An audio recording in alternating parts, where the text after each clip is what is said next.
Welcome dear student. मैं हूं भरत कुमार, आप सबका स्वागत करता हूं KP college of arts and science की यूट्यूब क्लास में। और जैसा कि आपको पता है, हम बीए फर्स्ट ईयर के जो कंटिन्यू जो लेसन है उसको पढ़ रहे हैं। तो अपना जो लेसन है, ठीक है ना, हाँ, अपना जो लेसन है वो 11th लेसन अभी चल रहा है। और 11th लेसन का ये जो पार्ट है, ठीक है ना, ये सेकंड पार्ट है। तो इसको आपसे ध्यान रखना है।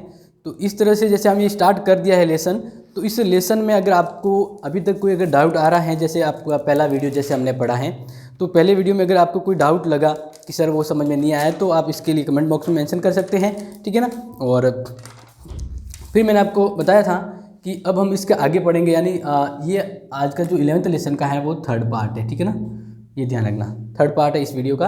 तो स्टार्ट करते हैं।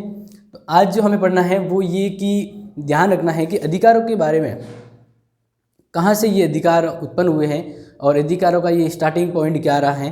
तो इसके बारे में जैसे अलग अलग विद्वानों ने कहा है कि व्यक्ति के ये अधिकार कैसे अस्तित्व में आए। जैसे आपको पता है कि मेरा ये अधिकार है, राज्य के द्वारा ये व्यक्ति को अधिकार दिए जाते हैं। तो ये अधिकार की जैसे बात होती है, तो ये अधिकार अस्तित्व में कैसे आए, पहले तो ये पता होना चाहिए। और वर्तमान में इन अधिकारों को क्या रूप है, और वर्तमान में ये अधिकार है, इनका रूप क्या है, ये भी पता होना चाहिए। इसके साथ साथ इस संबंध में समय समय पर अनेक सिद्धांत है वो राजनीति विज्ञान में आए हैं, ठीक है ना। तो मैं ये बताना चाह रहा हूँ कि जो अधिकार हैं किस तरह से अस्तित्व में आए हैं और इनका अभी क्या रूप है, और अलग अलग विद्वानों ने इनके जो सिद्धांत दिए हैं वो कौन कौन से हैं। तो इसको हम यहाँ पे चर्चा कर रहे हैं, यानी कुछ इम्पोर्टेंट जो सिद्धांत हैं वो अधिकारों के बारे में बताते हैं कि अधिकारों का जो अस्तित्व है वो किस तरह से बना, और वर्तमान में अधिकारों के कौन कौन से रूप हैं, तो हम वो आज देख रहे हैं। तो आप यहाँ पे ध्यान रखिए, नेक्स्ट हम बात करें। तो सबसे पहला यहाँ पे हम जो समझ रहे हैं वो आपको ध्यान रखना, अधिकार विषयक सिद्धांत के तौर पे।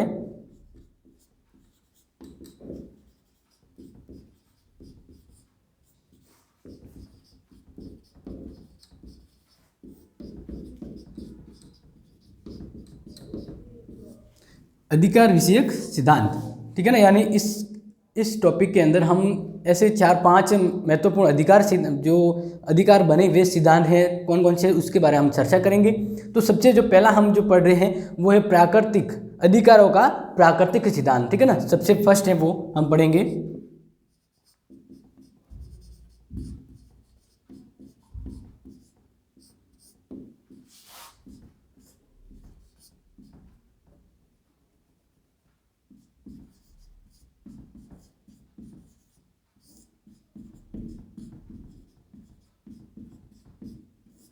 तो आपको ध्यान रखना, जैसे हम ये भी मैं आपको बता रहा हूँ कि अधिकार, ये तो बता दिया है कि किस तरह से हम ये टॉपिक है इसमें अधिकार के सिद्धांत को क्यों पढ़ रहे हैं, क्योंकि अलग अलग समय में अलग अलग अधिकार हुए हैं, उनका अस्तित्व क्या है, समाज में इसका रूप क्या है, हम वो ही जानने के लिए हम यहाँ पे पढ़ रहे हैं अधिकारों का प्राकृतिक सिद्धांत। समझ रहे हैं, अधिकारों का प्राकृतिक सिद्धांत। तो सबसे पहले हमें ये समझना है कि अधिकारों का प्राकृतिक सिद्धांत होता क्या है।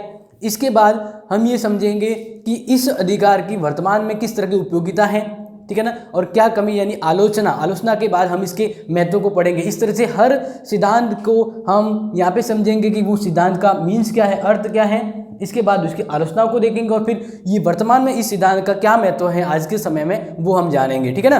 तो अब स्टार्ट करते हैं इसको। तो देखिए, अधिकारों का प्राकृतिक सिद्धांत, प्राकृतिक का मतलब नेचुरल।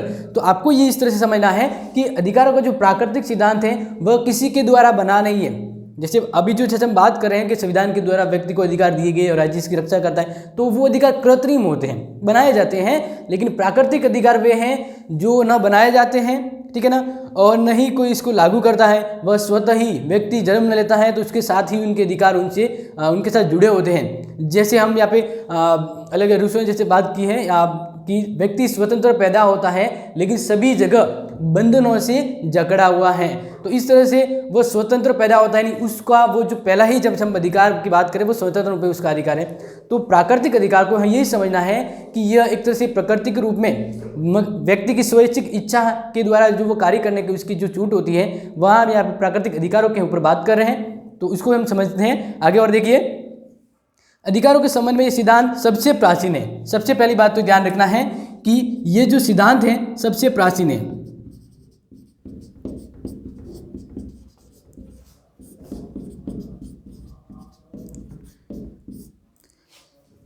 पहला अधिकारों का प्राकृतिक सिद्धांत। तो इसमें आपको याद रखना है कि ये सिद्धांत जितने भी अभी हम अधिकारों के सिद्धांत पढ़ेंगे उसमें सबसे प्राचीन सिद्धांत ये हैं, क्योंकि जब समाज भी नहीं था, राज्य भी नहीं था, सिर्फ व्यक्ति स्टार्टिंग पॉइंट के हैं समाज का, जहाँ पर राज्य नहीं था, उस समय व्यक्ति को जो अधिकार थे, स्वतंत्र रूप में जो अधिकार थे, वे अधिकार प्राकृतिक अधिकार थे। यानी हम कहेंगे जो ये हम पढ़ रहे जो अधिकार का प्राकृतिक सिद्धांत वह सबसे प्राचीन है, ठीक है ना, सबसे प्राचीन है। और ध्यान रखना आगे, ये व्यक्ति को प्रकृति की देन है।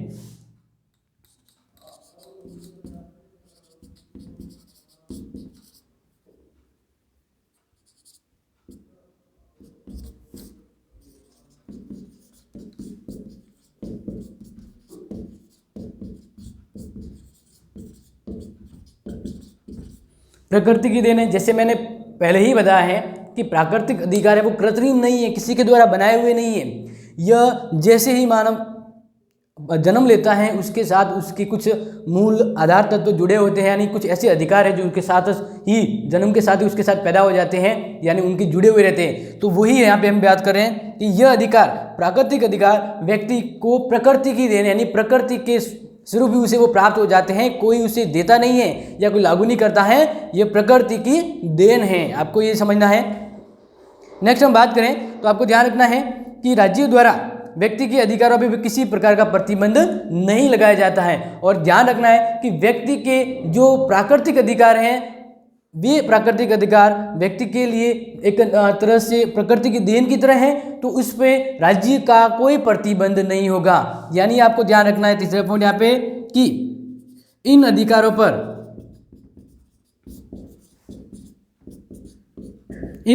पर राज्य प्रतिबंध नहीं लगा सकता।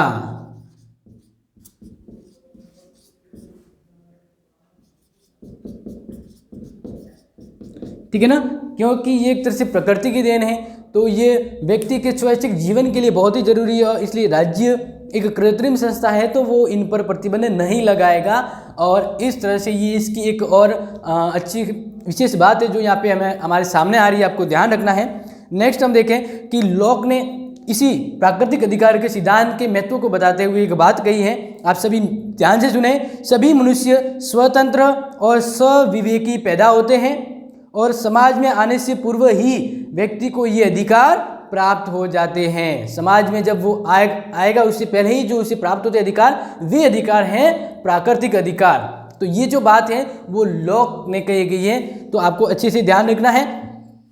तो इस तरह से ये जो सिद्धांत है वो एक तरह से महत्वपूर्ण और एक सबसे प्राचीन सिद्धांत के तौर पे है।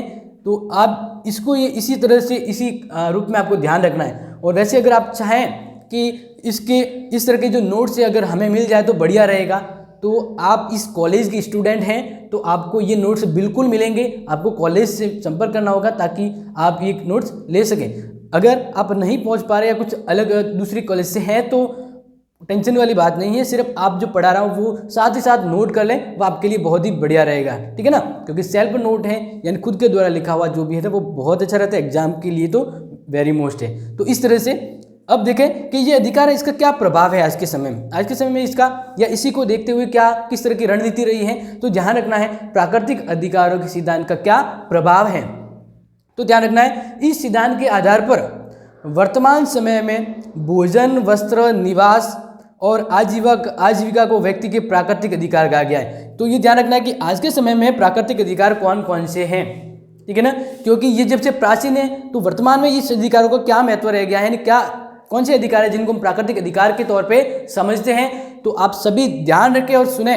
प्राकृतिक अधिकार वे हैं जो प्रकृति की देन के रूप में होते हैं। इस पर राज्य का कोई प्रतिबंध नहीं होता है, ना उसको सीमित कर सकता है। तो ये अधिकार जैसे कि भोजन, वस्त्र, निवास और आजीविका को प्राकृतिक अधिकार, यानी वह अपना भोजन कर सकता है, अपनी आजीविका कमा सकता है, जीवन का जो अधिकार जिस तरह की जो हम बात करें, ठीक है ना, और आजीविका कमाने का। तो ये जो एक तरह से हम एक तरह से इस लिस्ट के तौर पे मानते हैं कि प्राकृतिक अधिकार किसको कहें। तो प्राकृतिक अधिकार के तहत उस व्यक्ति को आजीविका यानी अपनी जीविका कमाने का जो हक होता है वह प्राकृतिक अधिकार की श्रेणी में आता है। तो ये आपको ध्यान रखना है। कुछ भी लेके प्राकृतिक अधिकार के उदाहरण ही बताइए तो आपको ध्यान रखना है कि व्यक्ति अपनी जो पेट भरता है जो आजीविका कमाता है तो उसे जीव कमाने का जो अधिकार होता है वो उसका नेचुरल अधिकार है, प्राकृतिक अधिकार है। इसी तरह यहाँ पे भोजन, वस्त्र और कह सकते हैं निवास को लेकर ये जो जिस तरीके से बात करी वो प्राकृतिक अधिकार की श्रेणी में आते हैं, तो ध्यान रखना है। तो ये तो हमने समझा इस अधिकार के बारे में, प्राकृतिक अधिकार के बारे में। अब इस अधिकार की आलोचनात्मक पॉइंट क्या है, क्योंकि आपको पता है कि हर चीज़ कभी भी 100% पूरी नहीं होती है, कुछ न कुछ कमी जरूर रहती है। तो अब इस सिद्धांत के तहत इसमें क्या ऐसे पॉइंट है जिसको हम या अन्य विद्वानों ने आलोचनात्मक रूप में इसको प्रस्तुत किया है, तो वो हम देखें यहाँ पे।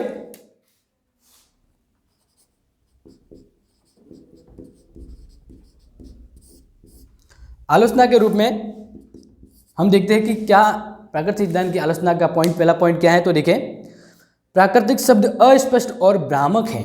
यहाँ पे पहला पॉइंट ये है कि जो प्राकृतिक अधिकार है उसमें प्राकृतिक शब्द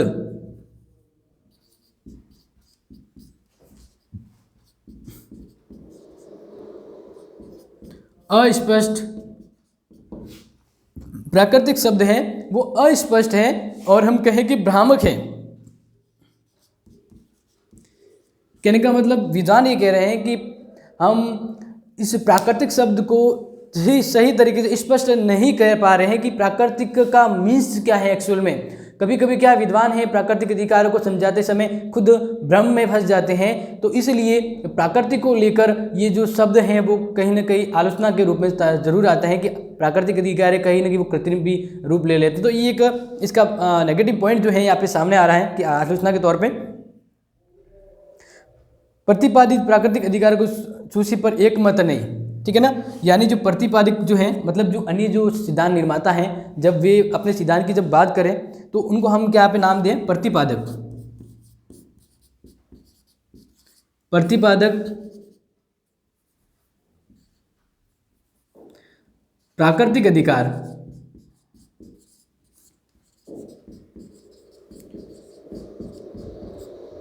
प्राकृतिक अधिकारों की सूची यानी लिस्ट की बात करें तो प्राकृतिक अधिकारों की सूची पर एक मत नहीं है।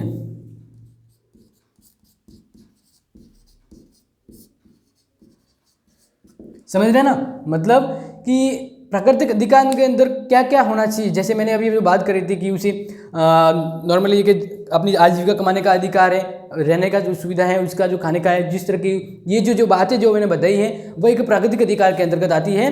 तो विद्वान और जो सिद्धांत प्रतिपादक हैं वे प्राकृतिक अधिकारों के अंदर क्या क्या होना चाहिए, तो वो लिस्ट के ऊपर एक मत नहीं है कि सभी यही मानेगा हाँ ये जो हमने ऐसी जो बातें समझी है, जो ये जो हम लिस्ट बना रहे हैं वे सभी जो कार्य है, जो मानव के जो अधिकार है वो सभी अधिकार है वो प्राकृतिक अधिकार के अंदर माने जाए। तो ऐसी लिस्ट नहीं बन पा रही है प्राकृतिक अधिकार है, क्योंकि विद्वान इनके जो अधिकारों की जो बात करें इस अधिकार के ऊपर एक मत नहीं है। तो ये कमी रह रही है कि प्राकृतिक अधिकार की जो हम बात करें तो वो कौन कौन से अधिकार होने चाहिए, तो उस लिस्ट के प्रति ये भ्रामकता यहाँ पे है, यानी एक मत न होने की वजह से ये इसका कह सकते हैं नेगेटिव पॉइंट, आलोचनात्मक पॉइंट सामने आ रहा है।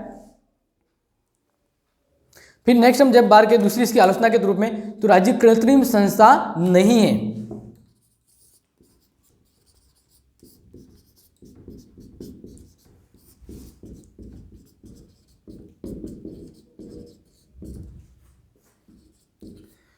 प्राकृतिक अधिकार अपने अधिकारों का वर्णन करते हुए ये कहता है, जैसे मैंने पहले समझाया था कि प्राकृतिक अधिकार के तहत ये मानता है कि राज्य एक तरह से कृत्रिम संस्था है और उसके द्वारा कानून होते हैं वह कई कानूनी या वैधानिक कानून के तौर पे होते हैं, जबकि ये सही बात नहीं है, क्योंकि राज्य एक कृत्रिम संस्था नहीं है। राज्य का मतलब है कि जब लोग मिलके एक तरह से इकट्ठे रहने लगे तो समाज और समाज के साथ स्वाभाविक ऑटोमेटिकली ही राज्य अस्तित्व में आया है। तो राज्य को किसी ने बनाया नहीं, वह स्वाभाविक रूप में उत्पन्न हुआ है। तो इसलिए राज्य को कृत्रिम संस्था जो प्राकृतिक अधिकार मानता है वह सही बात नहीं है। तो ये इसकी आलोचना के तौर पे यहाँ पे सामने आ रहा है। नेक्स्ट हम ध्यान रखें, सामाजिक मान्यता के अभाव में अधिकार की संकल्पना या कैसे कल्पना संभव नहीं है। सामाजिक मान्यता यानी कुछ ऐसे समाज में रहते हुए जो मूल उद्देश्य होते हैं, जो मर्यादाएं होती हैं, अगर इन मर्यादा का वहाँ पे संबंध न हो यानी समाज में सामाजिक तत्व का जो गुण है वो अगर नहीं हो तो ये अधिकार, प्राकृतिक अधिकार संभव ही नहीं है कि वहाँ पे होंगे। तो सबसे पहले यही यहाँ पे इसकी एक आलोचना का पॉइंट है कि सामाजिक मान्यता के अभाव में अधिकार की कल्पना संभव नहीं है, ध्यान रखना है।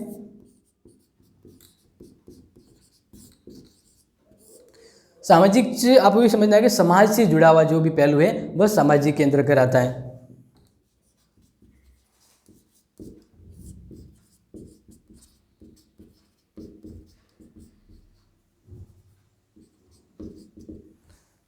सामाजिक मान्यता के अभाव में अधिकार की कल्पना संभव नहीं है।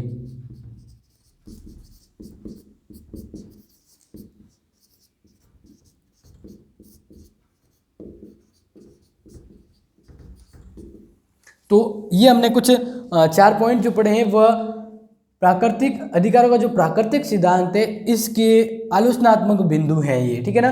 तो अब हम जब इसके बारे में समझ लिया, इसके कह सकते हैं कि इसको कुछ आलोचनात्मक जो पॉइंट है वो हमने यहाँ पे जान लिए है। अब हम इसी अधिकार का महत्व समझते हैं कि क्या वर्तमान में ये अधिकार मायने रखता है, इस अधिकार का वर्तमान में क्या महत्वपूर्ण है, क्योंकि प्राचीन है तो समय के अनुसार इसमें क्या फर्क आया है और वर्तमान में ये कितना यूजफुल है। तो अब हम नेक्स्ट देखते हैं प्राकृतिक अधिकारों का महत्व।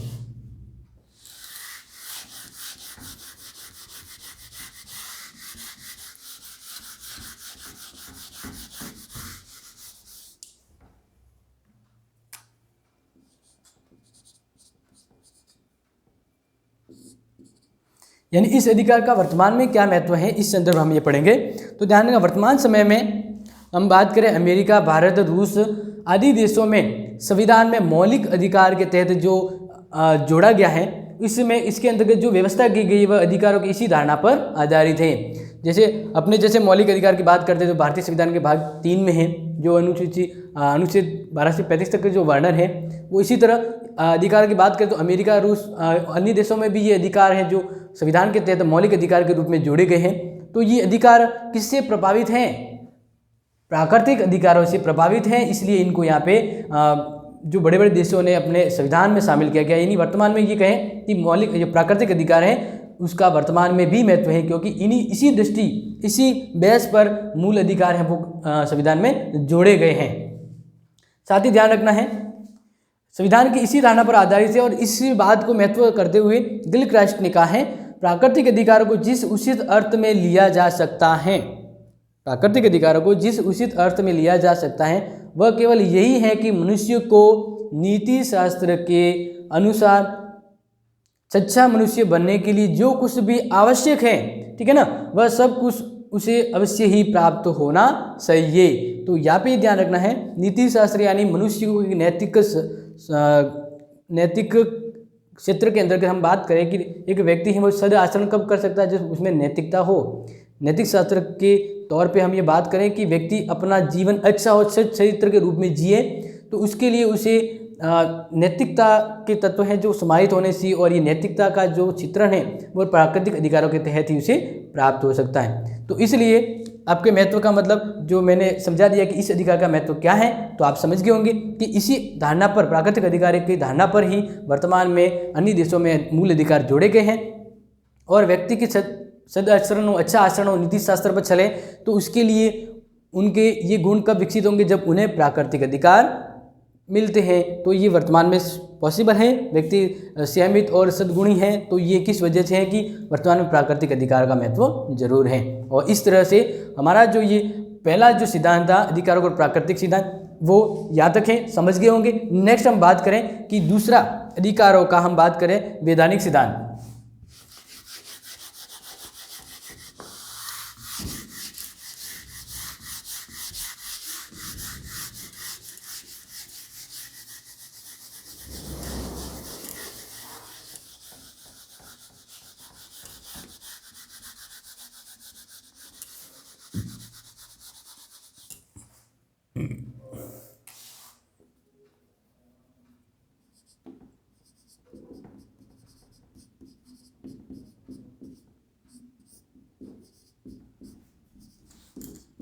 अधिकारों का वैधानिक सिद्धांत।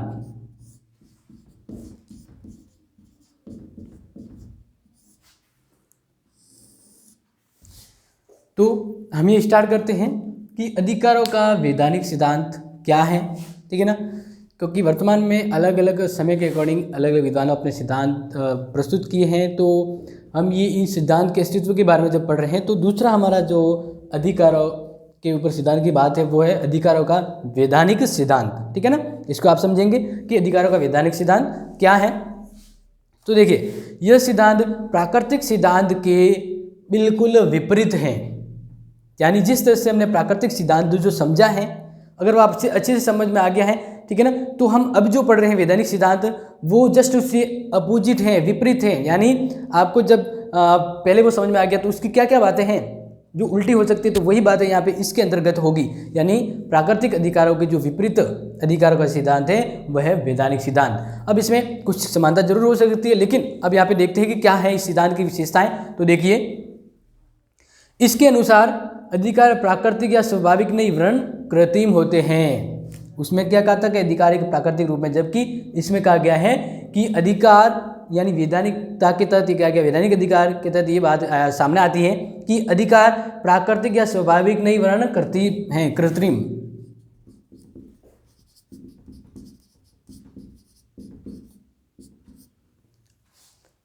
अधिकार प्राकृतिक या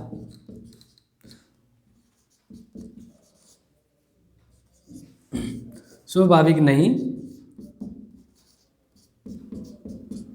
कृत्रिम है।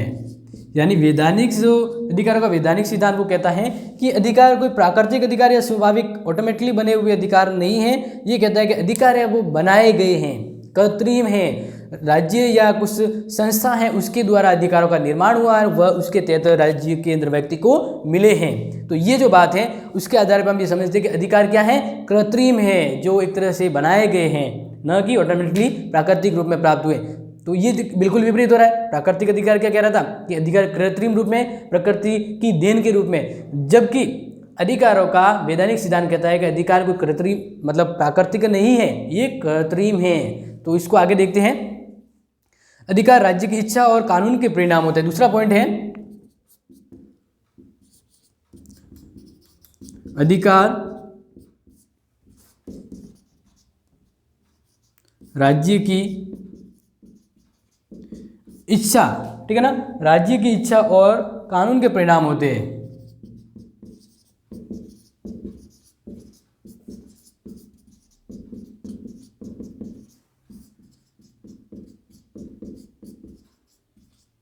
समझ रहे हैं। दूसरा इस सिद्धांत का महत्वपूर्ण पॉइंट ये है कि अधिकार राज्य की इच्छा और कानून के परिणाम होते हैं। मतलब राज्य है उसके वही अधिकारों का निर्माता होता है और वह इन अधिकारों को कानून के तहत लागू करता है। तो इस तरह से क्या हो गया कि अधिकार है वो राज्य की इच्छा हो गई और कानून के तहत बने हुए, यानी कानून और अधिकार, यहाँ पे एक तरह कॉमन बात जो की जा रही है कि अधिकार है वह राज्य की इच्छा होती है और कानून के परिणाम है। तो इस तरह से यह कृत्रिम जो संविधान अपने अधिकार की बात करें वह वैधानिक सिद्धांत है। यानी कहीं ना कहीं अधिकार को कानून के रूप में यहाँ पे संबंधी या कह सकते प्रतिबंधित हो, मतलब एक प्रतिबिंब हो रहे हैं। यानी कहने का मतलब इक्वल एक बिंब की तरह, यानी एक रिफ्लेक्शन है कि कानून और अधिकार ये दोनों अगर समझे एक तरह से, तो वह बात कौन कह रहा है, वैधानिक सिद्धांत। आगे इसमें देखें, एक व्यक्ति के केवल वही अधिकार हो सकते हैं जिन्हें राज्य मान्यता प्रदान करता है।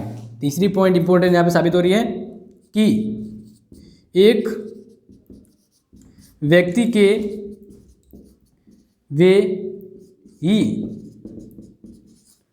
अधिकार हो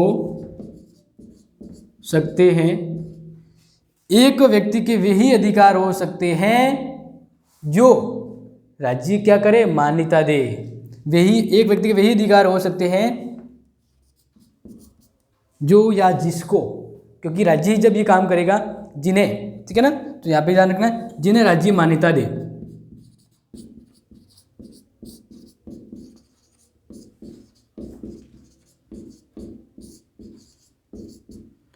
ठीक है ना, समझ गए जो यहाँ मैं बताना चाह रहा हूँ। तो वो यानी वैधानिक अधिकार के अंदर ये बात आती है कि एक व्यक्ति के वही अधिकार हो सकते हैं जिन्हें राज्य मान्यता दे। मतलब राज्य बनाएगा तो राज्य उस अधिकार को मान्यता देगा, ठीक है ना। और ऐसे ही कोई ऑटोमेटिकली अगर कोई अधिकार किया, यानी कह सकते कोई दूसरा अधिकार लागू किया, कह सकते हमारे ये अधिकार है, तो वो अधिकार नहीं होंगे।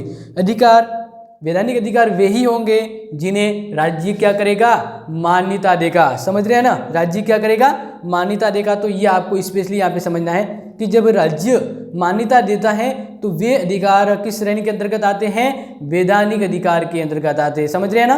तो इस तरह से ये आप समझ गए हैं कि प्राकृतिक के बाद जब हमने पढ़ा है वैधानिक अधिकार क्या है, तो इस तरह से ये तीन मोटे मोटे लाइनों में आपको इसका सारांश समझना होगा और समझ गए होंगे। मैं आशा करता हूँ कि अब हम जस्ट आगे देखें कि उसमें और कुछ इंपॉर्टेंट बात है वो देखें। वैधानिक सिद्धांत का समर्थन करने वाले विद्वानों में हैं बेंथम, ऑस्टिन, हॉब्स और हॉलैंड।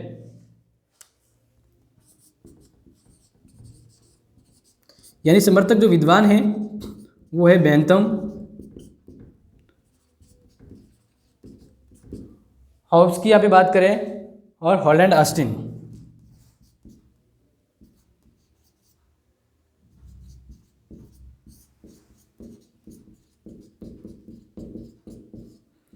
तो प्रश्न अगर आ भी जाए कि वैधानिक सिद्धांत से जुड़े हुए कुछ किन्हीं तीन समर्थकों के नाम बताइए, दो समर्थकों के नाम बताइए, तो आपको ध्यान रखना है ये समर्थक है बेंथम, हॉब्स, हॉलैंड एवं ऑस्टिन। तो ये जो सिद्धांत है वो प्राकृतिक अधिकारों से जुड़े हुए, यानी इन्होंने विशेष रूप से प्राकृतिक वैधानिक अधिकार के बारे में अपने बात यानी के विचार दिए हैं। तो वैधानिक अधिकार से जुड़े हुए विद्वान हैं बेंथम, हॉब्स, हॉलैंड और ऑस्टिन। ये सब वैधानिक सिद्धांत यानी अधिकारों का जो वैधानिक सिद्धांत है उससे संबंधित विद्वान है। तो आगे देखें कि इसमें और क्या इंपॉर्टेंट है। इस सिद्धांत के प्रतिपादकों के अनुसार, यानी इनके अनुसार, अधिकारों का मापदंड नैतिक आधार नहीं होता। प्राकृतिक अधिकार किस पे आधारित है, नैतिकता पर, जबकि जो वैधानिक अधिकार है, वैधानिक अधिकार है वह वास्तविकता, इसमें वास्तविकता का जो बोध होता है, इस कारण इस सिद्धांत को वास्तविक सिद्धांत भी कहा गया है। ये कहते हैं कि ये अधिकार नैतिकता पर आधारित नहीं होते हैं।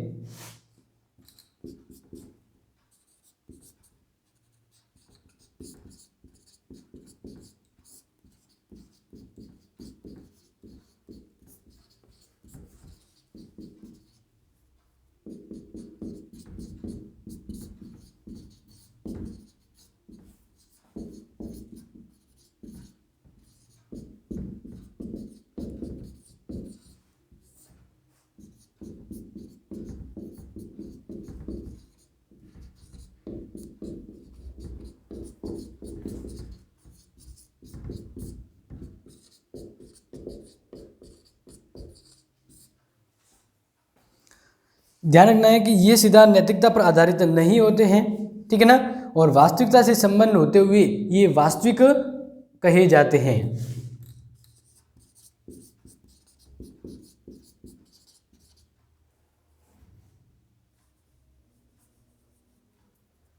तो इस तरह से वैधानिक अधिकारों का जो वैधानिक सिद्धांत है उसका पूरी रूप में जो समझने का सारांश है यानी क्या है, तो वो ये समझ गए होंगे। अब हम बात करते हैं कि जैसे मैंने पहले ही बताया था कि हर अधिकार की कुछ न कुछ आलोचनाएं जरूर निकलेगी, तो इस अधिकार की क्या कमियां हैं, आलोचना है, वो हम यहाँ पे देख रहे हैं। तो ये आपने नोट कर लिया है, तो हम अब इसकी आलोचनाओं को देखते हैं, क्योंकि हम इसके ऊपर लिखना चाह रहे हैं तो इसको इरेज करना जरूरी है। आप देख लीजिए आगे, अगर आपको इम्पोर्टेंट लग रहे हैं तो इनको ज़रूर नोट करें, क्योंकि आपके द्वारा सेल्फ नोट जो भी है वह बहुत काम आता है। इसको आप विशेष तौर पे ध्यान रखें।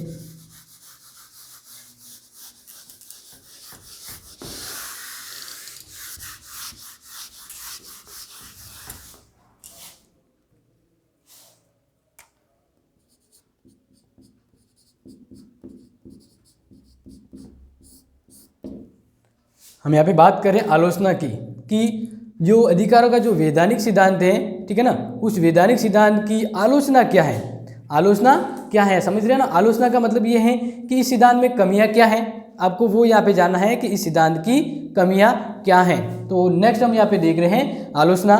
तो देखिए, राज्य के आदेश कानूनों का निर्माण नहीं करते, पहला पॉइंट है।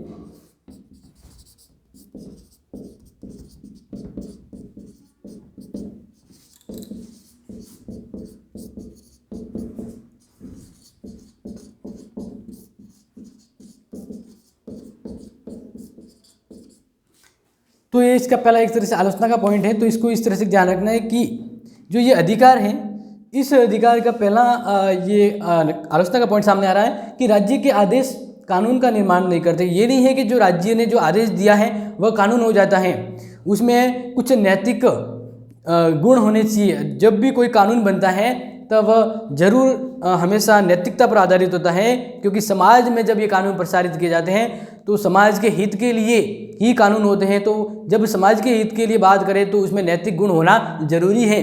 तो इसलिए यहाँ पे ये बात सही प्रतीत हो रही है कि राज्य के आदेश कानूनों का निर्माण नहीं करते, ठीक है ना। राज्य का आदेश कानूनों का निर्माण नहीं करते, लेकिन इसमें नैतिकता अगर आवेश है, नैतिक सम्मिलित है, नैतिक गुण, तो ये जरूर आदेश से वो अधिकार जो कानून भी बनेंगे और अधिकार का रूप भी ले सकते हैं। तो इसमें समाज के हित को देखते हुए इसमें नैतिक जो गुण हैं वह जरूर होने चाहिए, क्योंकि सामाजिक समानता है वह एक तरह से नैतिकता पर आधारित होता है और इस तरह से ये समाज के हित के लिए भी होता है। तो नेक्स्ट बात करें इसका दूसरा पॉइंट, तो ध्यान रखें राज्य निरंकुश व स्वेच्छाचारी हो जाएगा।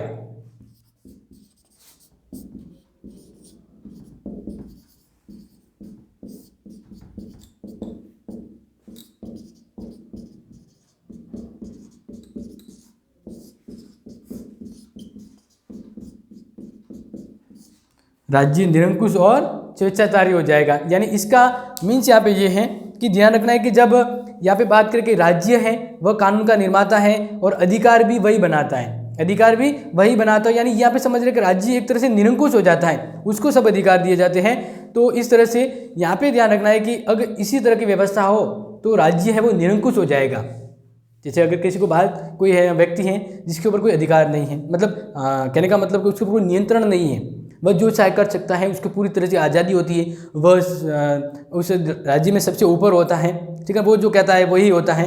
तो इस तरह से अगर वह मर्यादा के अनुकूल चले तब तो सही बात है, लेकिन अपनी मनमानी करे और अनैतिक रूप में जब वो राज्य के अंदर लोगों के प्रति जो व्यवहार करे तो इससे हम क्या कहेंगे, तानाशाही। यानी अगर राज्य ही अधिकारों का निर्माता है और राज्य ही सब कुछ कर रहा है, तो अगर राज्य अपने पद प्रत्यक्ष से बढ़ जाए तो वह निरंकुश हो जाएगा, मनमानी करेगा और इससे फिर समाज का जो व्यक्तित्व जो स्तर है वह गिर जाएगा। यानी कहीं ना कहीं इस तरह की अगर बात करें तो राज्य है वो निरंकुश हो सकता है, ठीक है ना, तानाशाह हो सकता है और स्वेच्छाचारी हो जाएगा, यानी अपनी मनमानी कर सकता है। जब हम ये पूरी तरह से ये बात कर ले कि राज्य ही सब कुछ हो सकता है और राज्य के द्वारा अधिकार या जो कानून है वह बनाए जाते हैं, तो ये बात कर रहे हैं कि कहीं ना कहीं वैधानिक अधिकार है उसका ये एक आलोचनात्मक पॉइंट है कि अगर ऐसा ही व्यवस्था रहे तो राज्य क्या हो जाएगा, निरंकुश हो जाएगा या फिर मनमानी करने लग जाएगा, स्वेच्छाचारी हो जाएगा।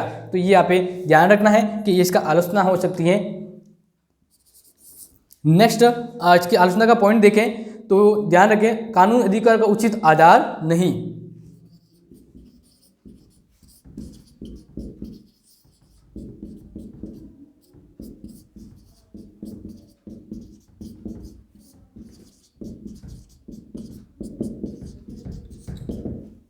ठीक है ना, बिल्कुल आधार नहीं है, ये ध्यान रखना है। कानून अधिकारों का आधार नहीं है, मतलब कानून है वो सही समाज के लिए होते हैं, समाज में व्यक्ति और जो राज्य है उसके बीच में संपर्क अच्छे से रहे, निडरता मतलब रहे कि डर नहीं हो और एक मिलनसार जैसा राज्य के अंदर वातावरण रहे। तो इसके लिए शांतिपूर्ण व्यवस्था होना बहुत जरूरी है। तो ये राज्य के अंतर्गत कानून के द्वारा होती है, लेकिन कानून राज्य जो कानून बनाता है वही अधिकार बन जाए ये संभव नहीं है, क्योंकि कानून है वह कहीं ना कहीं व्यक्ति की व्यवस्था या कैसे समाज को एक व्यवस्थित ढंग से बनाने के लिए होता है, लेकिन अधिकार है वह व्यक्ति के लिए होते हैं। तो हर जगह हम ये बात करें कि जो कानून है वो अधिकार का रूप ले लेता है तो नहीं लेगा, क्योंकि एक अधिकार अलग होते हैं और कानून अलग होते हैं। अधिकार है वह व्यक्ति से जुड़े हुए होते हैं, व्यक्ति के सर्वांगीण विकास के लिए उनका होना भी जरूरी है, लेकिन जो कानून है वह क्या है कि वह उसका जो दायरा है वो व्यक्ति और समाज दोनों के लिए होता है, यानी दोनों को मर्यादित और सीमित नियंत्रित रखने के लिए कानून की व्यवस्था होती है, क्योंकि इससे समाज है वह शांतिपूर्ण और उन्नति कर सके। तो ये दोनों के लिए व्यवस्था होती है। तो यहाँ पे ये ध्यान रखने की बात है कि अधिकार है वो मतलब कानून है उसी आधार पे अधिकार नहीं बनते, अधिकार है उसमें कुछ नैतिकता होती है, क्योंकि व्यक्ति का विकास होना चाहिए। तो व्यक्ति का विकास कब होगा, जब वह एक तरह से नैतिक रूप में अच्छे से कह सकते हो विकास कर सके, यानी नैतिक गुण है उसमें, जो सदाचार करेक्टर है उसका वो सही होगा, यानी उसमें जब नैतिक गुण होंगे तभी वह अधिकारों का उपयोग कर सकता है, और अधिकारों के अंदर कानून के साथ साथ नैतिक तत्व हैं वो शामिल होना चाहिए। तो सिर्फ कानून ही अधिकार बन जाए ये संभव नहीं है, जबकि वैधानिक अधिकार क्या कहता है कि कानून है और कानून के द्वारा ही अधिकार हो जाता है, यानी कानून बन गए और उसको ही अधिकार का नाम दे देते हैं, तो वो वैधानिक अधिकार ये बात करता है। जबकि आलोचना का पॉइंट ये वापस दोहरा रहा हूँ कि आलोचना का पॉइंट यहाँ पे ये है कि ये जो कह रहा है कि जो कानून है वो अधिकार बन जाते हैं, तो ये बात पूरी तरह सही नहीं है, क्योंकि कानून है वह अधिकार पूरी तरह से नहीं होते। कानून बन गए और कानून के आधार पर अधिकार बनते हैं तो ये संभव नहीं है, क्योंकि अधिकारों में नैतिकता है, जो उसका व्यक्ति का जो मूल्य है वो उसमें शामिल होता है, तभी अधिकार बनते हैं। ठीक है ना, समझ गए हैं इसको जो बता रहा हूँ, क्योंकि रिपीट होता है तब आपको कहीं ना कहीं वापस समझ में आ जाए, इसलिए मैं ये चाहता हूँ कि आप सुने दोबारा ताकि अच्छे से क्लियर रहे। नेक्स्ट देखिए, वैधानिक रूप में अधिकार होने चाहिए परंतु कौन से अधिकार हो। अब यहाँ पे ये नेक्स्ट पॉइंट आ रहा है कि जैसे हमने आलोचना के रूप में प्राकृतिक अधिकारों के रूप में भी बात की थी कि प्राकृतिक अधिकार के अंदर क्या क्या अधिकार होने चाहिए, लिस्ट क्या होनी चाहिए, तो इस पर विद्वान एक मत नहीं है। इसी तरह इसमें भी यही पॉइंट सामने आ रहा है कि वैधानिक रूप से अधिकार तो होने चाहिए परंतु कौन कौन से।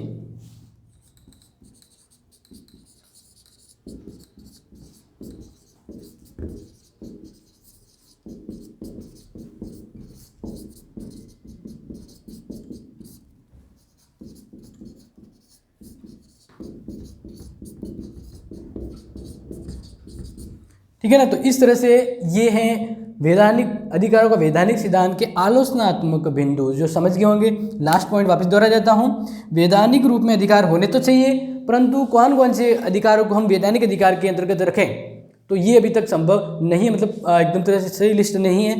तो ये इसका आलोचना का एक पॉइंट है वो हमारे यहाँ पे सामने आ रहा है क्रिटिसाइज के रूप में। तो नेक्स्ट हम समझ लिया कि वैधानिक अधिकार क्या है, ठीक है ना। इसके बाद हमें समझ लिया आलोचना। अब हम समझे हैं कि इस सिद्धांत की अधिकारों का जो वैधानिक सिद्धांत है इसका महत्व क्या है, ठीक है ना, इसका महत्व क्या है वो समझें।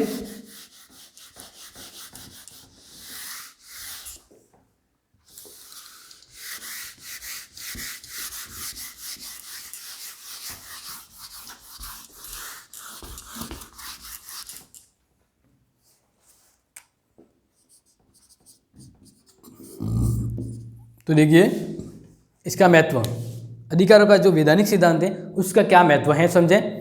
वस्तु तो अधिकारों के वैधानिक और नैतिक पक्ष होते हैं। अधिकार जो होते हैं वह कहीं न कहीं नैतिक होते हैं, यानी अधिकारों में नैतिक गुण भी शामिल होते हैं, नैतिकता के जो तत्व हैं वह वो अधिकारों के अंदर शामिल होते हैं, और कानून का मिश्रण भी होता है, यानी जो अधिकार बनता है तो उस अधिकार में नैतिकता होती है, नैतिक गुण होते हैं, नैतिक मूल्य होते हैं, और उसके साथ कानून का जो जुड़ाव होता है तभी अधिकार बनता है। तो इस तरह से सिर्फ एक कानून ही अधिकार को बनाएगा वो संभव नहीं है। तो इस तरह से महत्व इसका ये है कि सिर्फ नैतिकता के आधार पर भी कानून नहीं होते, उसमें कानून नैतिकता के आधार पर ही अधिकार नहीं होते। अधिकार जब राज्य के अंदर व्यक्ति को मिलते हैं तो सिर्फ नैतिकता ही उसका एक आधार तत्व नहीं होता, उसका आधार तत्व कानून भी होता है, यानी नैतिकता और कानून दोनों का एक आधार होता है तभी कानून का निर्माण होता है। तो इसलिए एक महत्व इसका ये है कि अधिकारों में वैधानिक तत्व है वो शामिल होते हैं।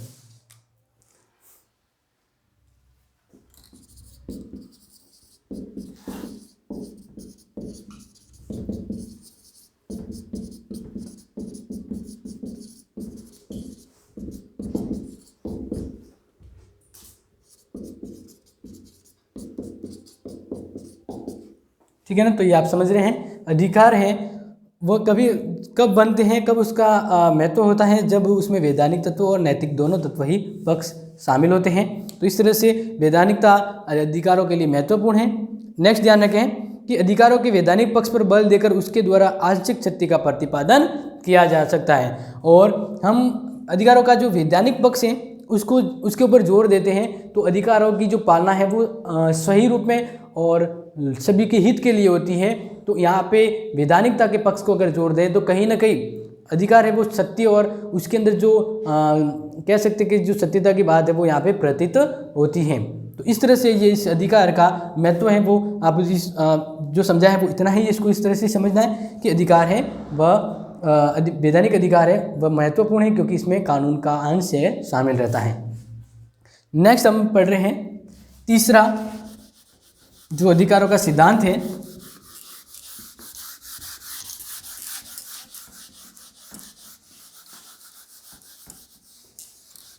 तो तीसरा जो अधिकारों की हम बात करेंगे, अधिकारों का जो तीसरा प्रकार है वो कौन सा है, तो यहाँ पे देखना है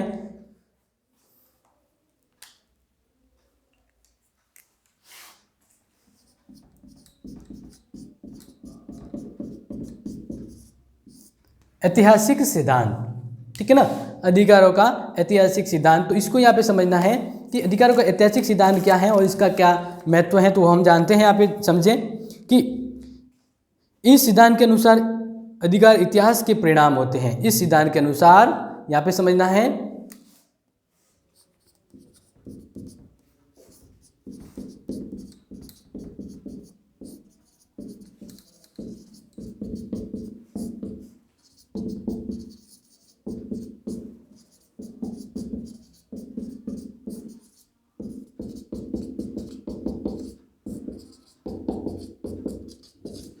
ठीक है ना, यानी अधिकार का जो ऐतिहासिक सिद्धांत वो ये कहता है कि अधिकार है वो इतिहास के ही परिणाम होते हैं। इतिहास के अतीत के होने से ही अधिकार है वो बनते हैं या होते हैं, ठीक है ना। तो ये जो बात है वो कहता है अधिकारों का ऐतिहासिक सिद्धांत। वर्षों से जिन रीति रिवाजों को हम पालन करते हैं वे रीति रिवाज अधिकार के रूप में परिणित हो जाते हैं। यानी ये बात कर रहा है कि वे रीति रिवाज, ठीक है ना, जिसका हम पालन करते हैं वे अधिकार के रूप में बन जाते हैं।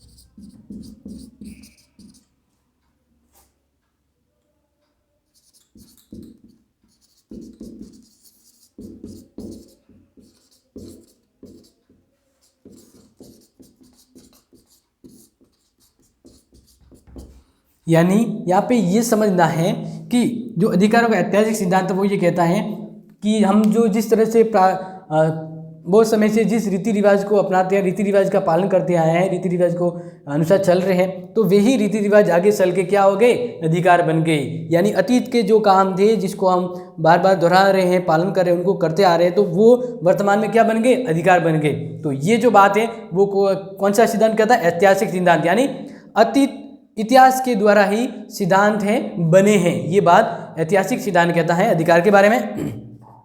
तो आगे देखिए, इस सिद्धांत के अनुसार अधिकार का निर्माण न तो राज्य द्वारा हुआ है और न ही प्राकृतिक होते हैं, बल्कि धीरे धीरे रीति रिवाज के अभ्यस्त होते हैं और समाज इन्हें स्वीकार करता है और वही अधिकार बन जाते हैं। यानी ये एक तरह से एक नया अधिकार, नया विचार सामने आ रहा है। वो ये कहता है कि अधिकार न तो प्राकृतिक होते हैं और न ही राज्य के द्वारा बने होते हैं।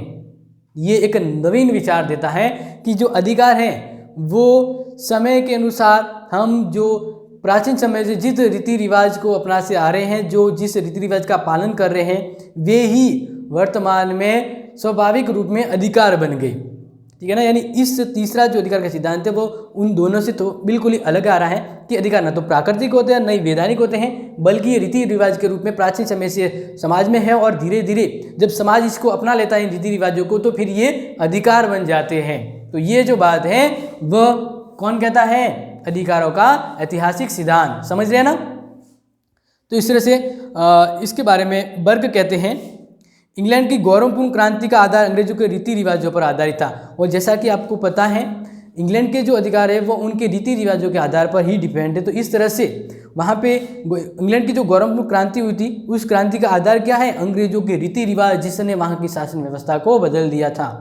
तो इसलिए ये बात एक तरह से जरूर है कि रीति रिवाज कहीं ना कहीं अधिकार जरूर बनते हैं। आगे देखें, क्योंकि अब इसका यही इतना ही एक समझने का जो पॉइंट था वो मैंने समझा दिया कि अधिकार क्या होते हैं, ठीक है ना। तो यहाँ पे समझा, इस सिद्धांत के अनुसार अधिकार इतिहास के परिणाम होते हैं और वे रीति रिवाज जिनका हम पालन करते हैं वे अधिकार हो जाते हैं जब समाज उन्हें अपनाता है।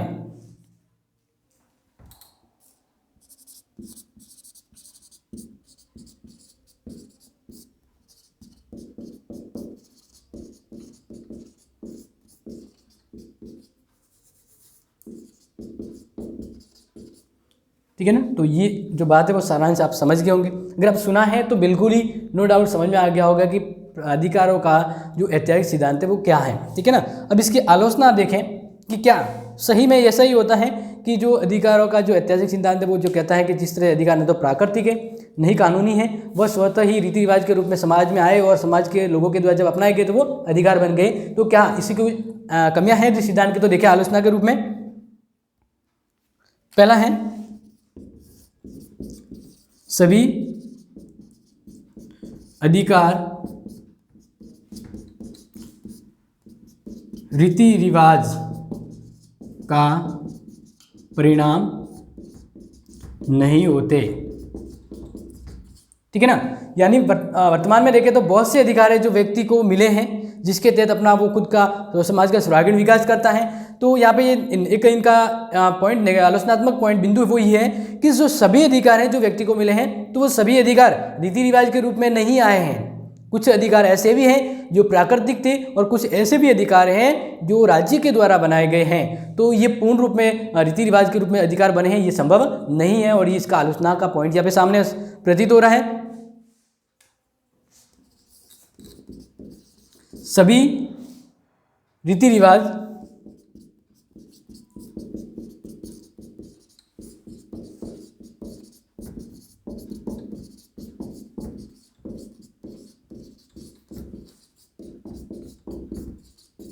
नेक्स्ट ध्यान रखना है कि जैसे आपने देखा होगा कि समाज में कुछ ऐसे पुराने रीति रिवाज होते हैं जो समाज को कभी आगे ही नहीं बढ़ने देते, ठीक है ना। समाज में वे ऐसे रीति रिवाज समाज को खोखला करते हैं। तो यहाँ पे जब बात करें कि रीति रिवाज अधिकार बन रहे हैं, अगर ऐसे रीति रिवाज जो समाज को आगे बढ़ने नहीं देते अगर वो अधिकार बन जाएं तो समाज का क्या भला होगा? न तो समाज का भला होगा, न राज्य का भला होगा, और न ही व्यक्ति आगे बढ़ पाएगा। तो इसलिए यहाँ पे नेगेटिव पॉइंट ये बन गया है, इसका बिंदु बन गया कि सभी रीति रिवाज है वह समाज के हित के नहीं होते। कुछ जरूर है जो समाज के हित के लिए होते तो अधिकार जरूर बन जाते हैं क्योंकि वह समाज के लिए महत्वपूर्ण होते हैं, हितकर होते हैं। लेकिन कुछ ऐसे भी रीति रिवाज हैं जो समाज के लिए एक तरह से बुराइयां हैं तो वो फिर अधिकार नहीं बनते हैं। तो इस तरह से यहाँ पे सामने ये पॉइंट आ जाता है कि सभी रीति रिवाज वो समाज के लिए हित में नहीं होते हैं। तो इसके बारे में प्रोफेसर हॉकिंस ठीक ही कहते हैं कि यह कहना है कि रीति रिवाज हमेशा ठीक होते हैं उतना ही मूर्खतापूर्ण होगा जितना कि वह कहना कि विधि किसी भी चीज़ को उचित बना सकती है, क्योंकि कानून हर चीज़ को सही नहीं कर सकता। तो इसी तरह रीति रिवाज भी हर जगह सही नहीं हो सकते। नेक्स्ट इसका आलोचनात्मक पॉइंट देखें, सुधार की संभावना का अंत।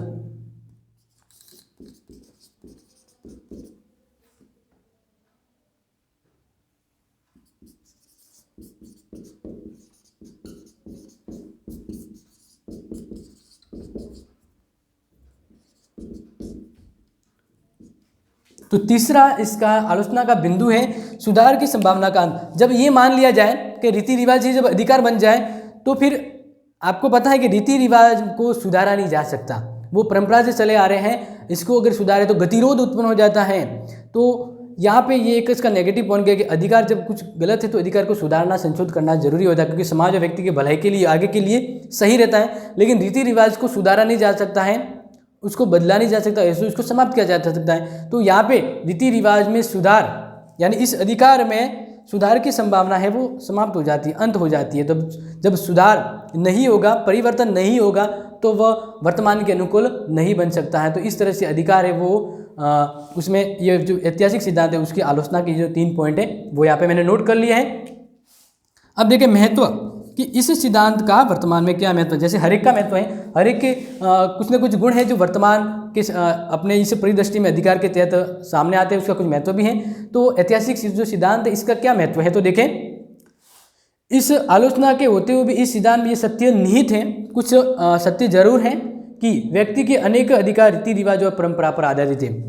और बात भी सही है, मैंने ये जरूर कहा पहले भी कि कुछ ऐसे रीति रिवाज समाज में हुए थे जो आज के समय में अधिकार बने हैं, ठीक है ना। तो कुछ अंश इस अधिकार का बिल्कुल सही है कि जो प्राचीन समय में कुछ जरूर ऐसे अच्छी बातें यानी रीति रिवाज थे जो वर्तमान में व्यक्ति के अधिकार के रूप में शामिल है। तो इस तरह से अपना जो ये आज का जो टॉपिक था, ठीक है ना, यानी इस 11th लेसन का ये जो 3rd पार्ट है, ठीक है ना, ये हम यहीं पे समाप्त करते हैं। और जैसे कि आपको पता है हम पढ़ रहे अधिकारों के विषयक सिद्धांत, तो इसके 2 अधिकार रहे हैं ठीक है ना। वो 2 अधिकार के सिद्धांत है वो हम नेक्स्ट वीडियो में पढ़ेंगे, इसके आगे जो है वो हम पढ़ेंगे, और इस वीडियो को इस तरह से जो 4th पार्ट है वो आपके सामने आ जाएगा। तो अब इस वीडियो का हम यहीं पे समापन करते हो। इससे संबंधित कुछ भी आपको डाउट है तो आप ज़रूर कमेंट बॉक्स में मेंशन करें, और तब तक आप ध्यान रखें। Thank you and have a nice day.